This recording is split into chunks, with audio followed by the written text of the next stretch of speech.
আসসালামু আলাইকুম। 18তম এনটিআরসি এর লিখিত পরীক্ষার প্রস্তুতিতে আগ্রহী শিক্ষার্থীদের সহায়তায় আমরা প্রচেষ্টা চালিয়ে যাচ্ছি। তারই ধারাবাহিকতায় আজকে আমরা ইলেকট্রনিক্স বিষয় নিয়ে আলোচনা করব। এ অধ্যায় পর্যালোচনা করলে দেখা যায় প্রায় এনটিআরসি এর লিখিত পরীক্ষায় কোশ্চেন হয়েছে। তাই আমরা এই অধ্যায়টি ভালোভাবে অবজারভেশন করলে 10 থেকে 15 মার্ক কমন পাবো ইনশাআল্লাহ। সুতরাং আজকে আমরা এই অধ্যায় নিয়ে আলোচনা করব। আলোচনার শুরুতে একটা গুরুত্বপূর্ণ প্রশ্ন দেখছি। সেই প্রশ্নটি হলো পিএন জাংশন ডায়োডের আইভি বা ভোল্ট অ্যাম্পিয়ার বৈশিষ্ট্য আলোচনা করো। তো আমরা পিএন জাংশন ডায়োড নিয়ে আলোচনা করব। পিএন জাংশন ডায়োডের এখানে পিএন জাংশন ডায়োডের আইভি বা ভোল্ট অ্যাম্পিয়ার বৈশিষ্ট্য আলোচনা করার প্রথমে আমরা একটা চিত্র লক্ষ্য করি।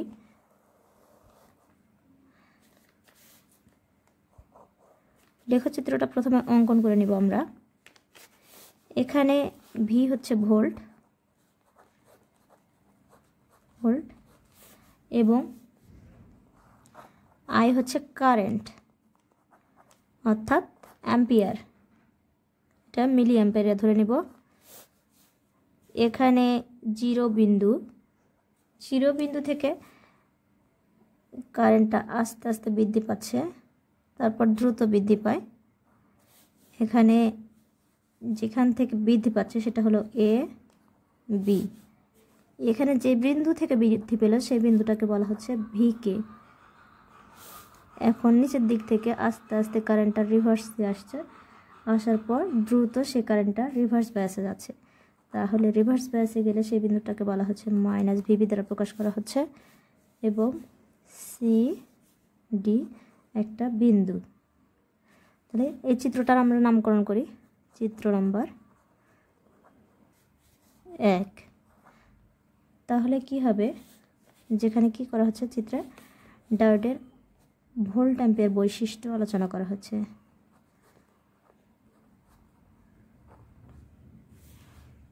ভোল্ট আইভি বা হচ্ছে ভোল্ট অ্যাম্পিয়ার।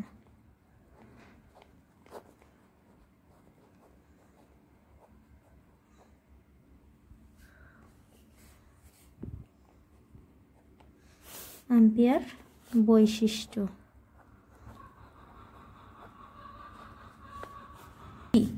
আমরা চিত্রটা এখন বিবেচনা করি।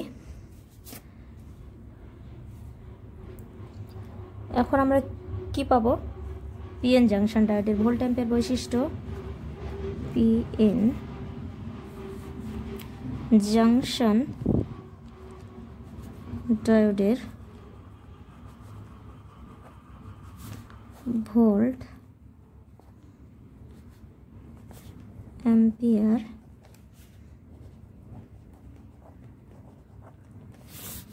বৈশিষ্ট্য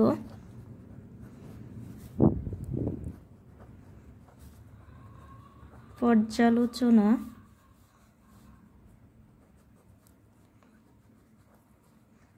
জন্য আমরা কি করব, চিত্র 1 যেটা দেখানো হয়েছে প্রথমে জন্য 1 নম্বর চিত্রে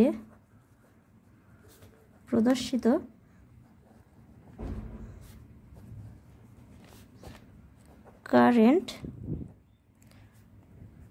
কারেন্ট আই বনাম ভোল্টেজ ভি, অর্থাৎ আই ভি বৈশিষ্ট্য লেখচিত্র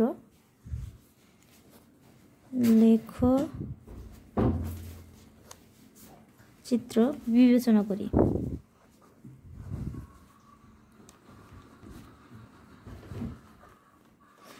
লেখচিত্রতে আমরা কি দেখি, সেটা হচ্ছে চিত্রে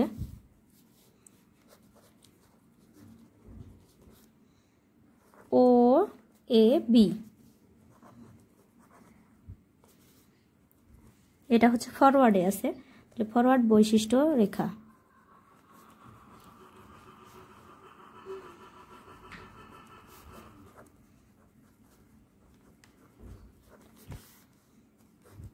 রেখা এবং এবং কি ও সি ডি, ও সি ডি এখানে আমরা দেখিয়ে দিয়েছি, ও জিরো বিন্দু ও সি ডি, এখানে ও সি ডি কি আছে, রিভার্স বায়াসে আছে, তাহলে ও সি ডি রিভার্স বায়াস বৈশিষ্ট্য রেখা।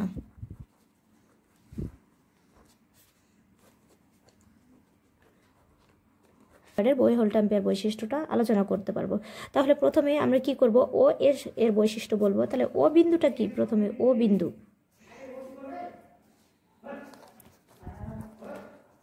ও বিন্দু আমরা দেখি, ও বিন্দুটা কি, ও বিন্দু এটি দ্বারা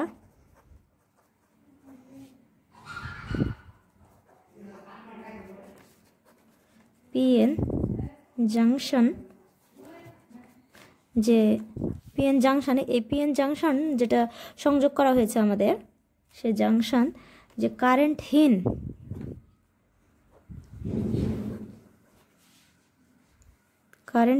তা নির্দেশ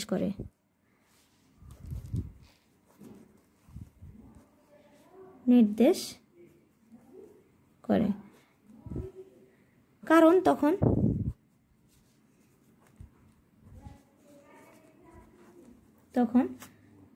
বাহ্যিক ভোল্টেজ অর্থাৎ ফরওয়ার্ড ভোল্টেজ শূন্য,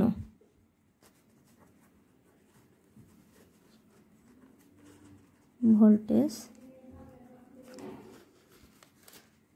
অর্থাৎ ফরওয়ার্ড ভোল্টেজ শূন্য অঞ্চল। ওই অঞ্চলটা কি, এখানে কারেন্ট অর্থাৎ ফরওয়ার্ড কারেন্ট অরৈখিকভাবে খুব ধীরে বৃদ্ধি পাচ্ছে, কারণ তখন বাহ্যিক প্রয়োগকৃত ভোল্টেজ জাংশন বিভব বাদকে কেবলমাত্র কাটিয়ে উঠছে। এবি অঞ্চল, চিত্রে আমরা দেখছি যে এবি অঞ্চলটা খুব দ্রুত কারেন্ট বৃদ্ধি পাচ্ছে, ফরওয়ার্ড কারেন্ট, এক্ষেত্রে কারেন্ট খুব দ্রুত বৃদ্ধি পাচ্ছে, কারণ তখন বাহ্যিক প্রয়োগকৃত ভোল্টেজ জাংশনের বিভব বাদকে অতিক্রম করেছে। চিত্রে ভিকে নি ভোল্টেজ, যার মান সিলিকন ডায়োডের জন্য প্রায় 0.7 ভোল্ট এবং জার্মেনিয়ার জন্য 0.3 ভোল্ট হয়। চিত্রে দেখছি যে ওসি অঞ্চল, এই ওসি অঞ্চলে কি হচ্ছে, রিভার্স কারেন্ট ধীর গতিতে বৃদ্ধি পাচ্ছে। ওসি অঞ্চলে এখানে রিভার্স ভোল্টেজ বৃদ্ধির সাথে সাথে রিভার্স কারেন্ট খুব ধীরে বৃদ্ধি পাচ্ছে এবং ফরওয়ার্ড কারেন্ট একদমই থাকছে না। চিত্রে সিডি অঞ্চল, এক্ষেত্রে সিডি হলো ব্রেকডাউন ভোল্টেজ মাইনাস ভিবি নির্দেশকারী বিন্দু, যার পরপর রিভার্স কারেন্ট খুব দ্রুত বৃদ্ধি পাচ্ছে। এই ছিল আমাদের পিএন জাংশন ডায়োডের আইভি বা ভোল্ট অ্যাম্পিয়ার বৈশিষ্ট্য আলোচনা। এবারে আমরা দেখছি ব্যান্ড তত্ত্বের আলোকে পরিবাহী, অর্ধপরিবাহী ও অন্তরক বা অপরিবাহীর মধ্যে পার্থক্য নিরূপণ করো।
চিত্র অনুযায়ী এখন আমরা পার্থক্য করব। তাহলে সেক্ষেত্রে কি হবে, পরিবাহী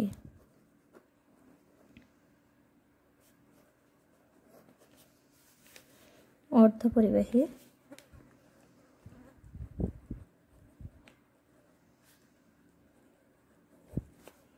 এবং অপরিবাহী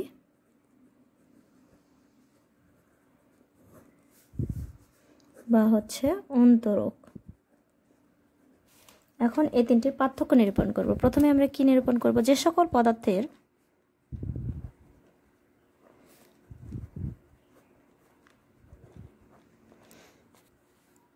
যথেষ্ট মুক্ত ইলেকট্রন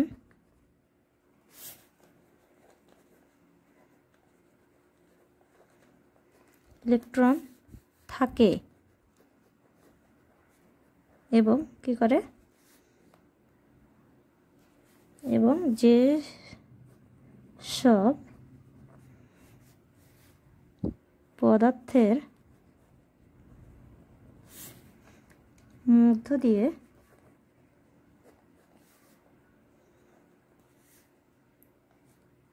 বিদ্যুৎ সহজে প্রবাহিত হয়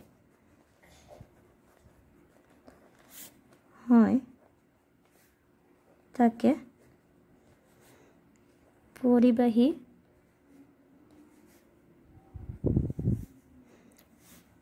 পরিবাহী পদার্থ বলে।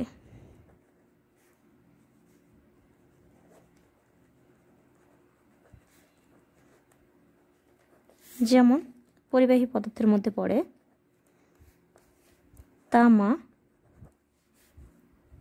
রূপা, অ্যালুমিনিয়াম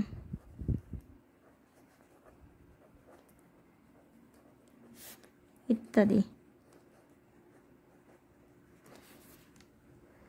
এবং অর্ধপরিবাহী কাকে বলে? যে সকল পদার্থের মধ্য দিয়ে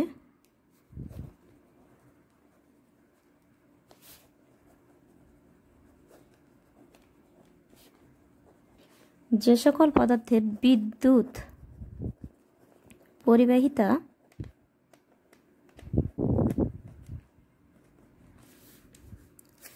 পরিবাহী ও অপরিবাহীর মাঝামাঝি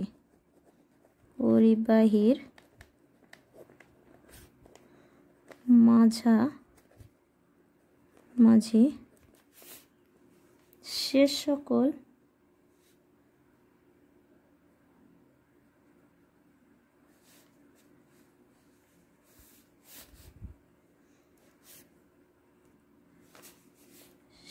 সকল পদার্থকে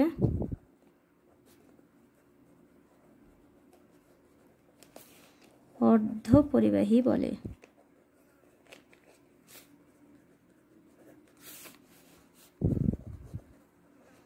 যেমন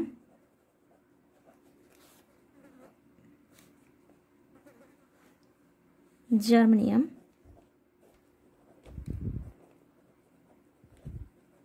সিলিকন,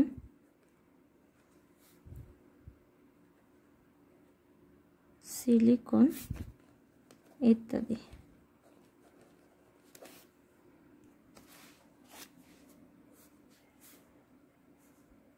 অপরিবাহী কি? অপরিবাহী হলো যে সকল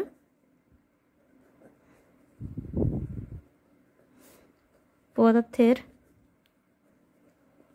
মধ্য দিয়ে বিদ্যুৎ প্রবাহিত হতে পারে না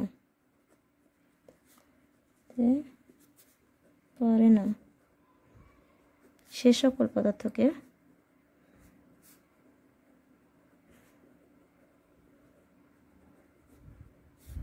অপরিবাহী বলে।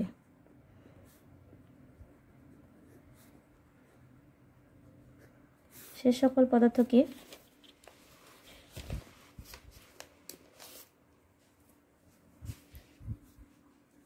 যেমন কাঁচ, রাবার,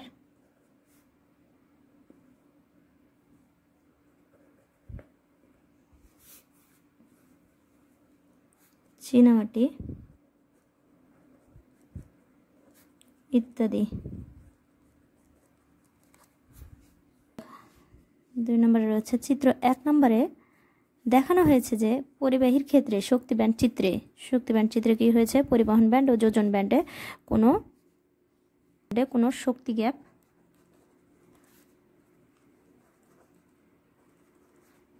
থাকে না, অর্থাৎ ইজি ইজিক্যাল টু 0। এবং অর্ধপরিবাহীর ক্ষেত্রে কি হয়, এক্ষেত্রে চিত্র নম্বর 2 এ দেখানো হয়েছে, 2 এ দেখানো হয়েছে পরিবহন ব্যান্ড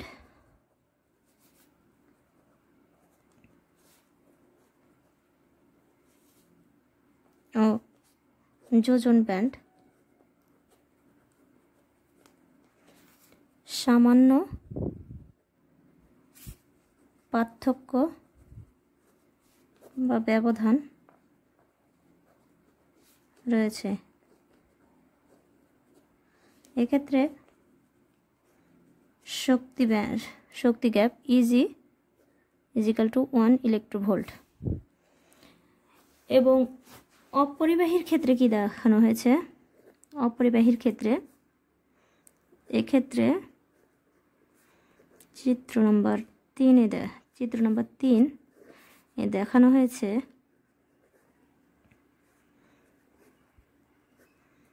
শক্তি ব্যান্ডে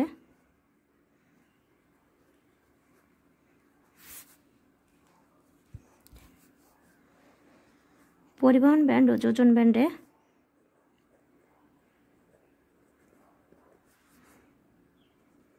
ব্যান্ড ও যোজন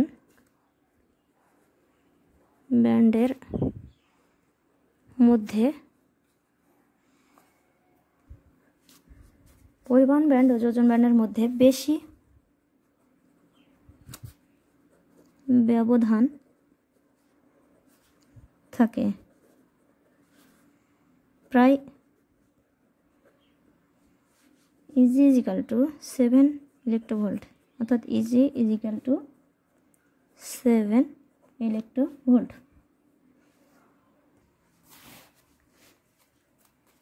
3 নম্বর পার্থক্য, এ ধরনের পদার্থের রোধের উষ্ণতা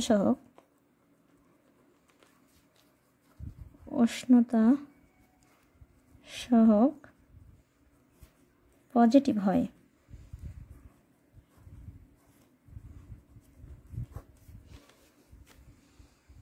অর্ধপরিবাহীর ক্ষেত্রে এ ধরনের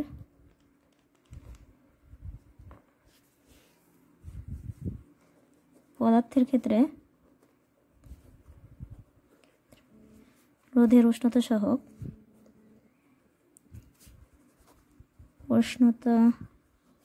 সহগ নেগেটিভ হয়। 3 নম্বর পার্থক্য, অপরিবাহীর ক্ষেত্রে এ ধরনের পদার্থের ক্ষেত্রে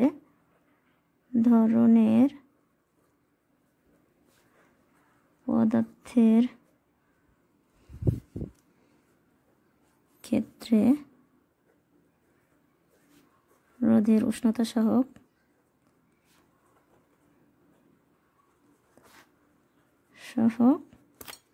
নেগেটিভ হয়।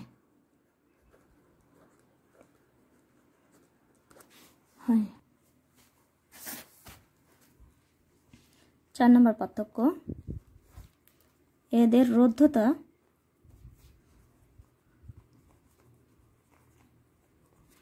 সবচেয়ে কম, যেমন কি পড়ে এর মধ্যে, সিলভার, কপার এবং অ্যালুমিনিয়াম। 4 নম্বর পার্থক্য, অর্ধপরিবাহীর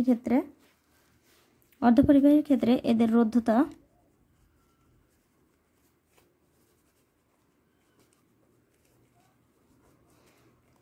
পরিবাহী অপেক্ষা বেশি,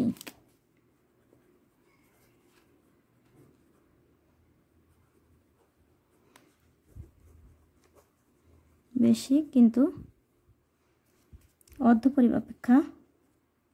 পরিবাহী অপেক্ষা বেশি কিন্তু অপরিবাহী অপেক্ষা কম।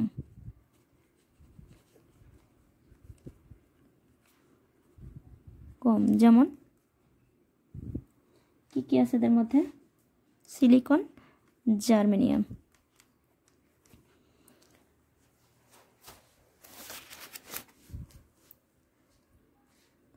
অপরিবাহীর ক্ষেত্রে 4 নম্বর পার্থক্য, এদের রোধতা সবচেয়ে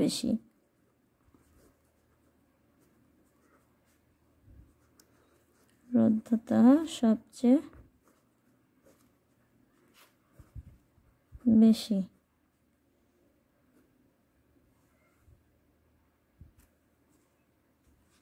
যেমন নাইট্রোজেন এবং সালফার। এই ছিল আমাদের আজকের আলোচনা।